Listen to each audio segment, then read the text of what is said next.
Wow.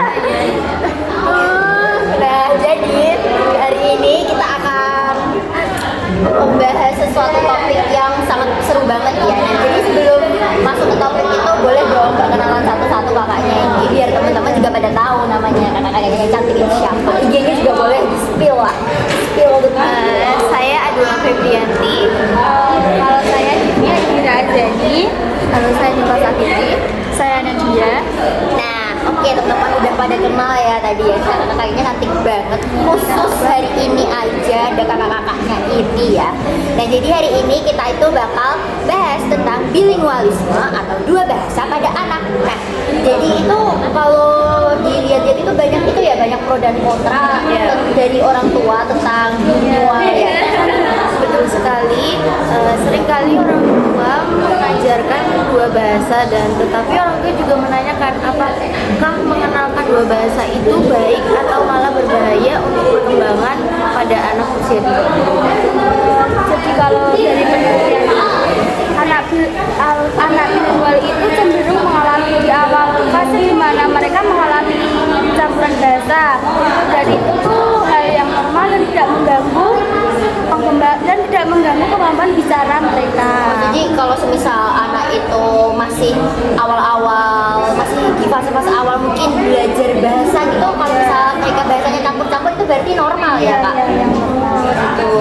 Ya, bahkan banyak riset bilang kalau anak yang memiliki kemampuan dua bahasa itu punya kelebihan kognitif kayak daya pikir yang lebih fleksibel, kreativitas lebih tinggi, dan kemampuan problem solving yang baik. Dan juga penting untuk orang tua itu bisa memahami tentang bilingualisme itu bukan sebuah hambatan ya teman-teman, tapi malah justru bisa menjadi keuntungan untuk masa perkembangan anak di masa depan. Gitu. Nah itu tepat banget ya teman-teman yang dari tadi penelitian dan riset itu. Jadi bilingual itu bukan hambatan, tapi adalah sebuah potensi untuk anak. Bagaimana sih dari kakak-kakak pengalaman kakak-kakak pribadi ini dalam mengajarkan bilingual kepada anak itu? Saya mengajarkan bahasa ibu di rumah dan saya juga mengajarkan bahasa internasional di sekolah. Awalnya anak memang bahasanya menjadi campur-campur, tetapi sekarang sudah jelas beda konteksnya. Saya juga kadang begitu kok, mencampur bahasa kepada anak itu, dan anak itu bisa merasa nyaman ketika menggunakan kedua bahasa itu dengan Jadi kuncinya memang sabar dan konsisten ya, karena proses bilingualisme itu memang butuh waktu, tapi harusnya sangat menguntungkan.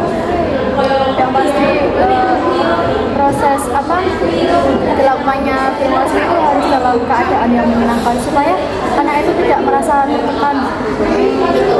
Nah, jadi teman-teman kalau dari kakak-kakaknya tadi bisa disimpulkan ya bahwa bilingual pada anak itu sangat mungkin dan bukan hambatan dan akan menjadi potensi di masa depan ketika orang tua mengetahui cara ataupun strategi yang tepat untuk mengajarkan anak bilingual tersebut. Pastinya juga diperlukan konsisten dan sabar dan tempat atau lingkungan yang anak merasa nyaman, jadi anak lebih enak gitu ya belajarnya, lebih mudah untuk memahami bahasa-bahasa tersebut. Nah, kita udah sampai di akhir acara aja nih ya, cepat sekali ya. Tidak kerasa ya Kak ya? Iya. Oke, terima kasih ya kepada kakak-kakaknya karena udah mau diundang ke sini. Semoga podcast kali ini bermanfaat bagi kita semua dan menjadi ladang pahala buat kita semua.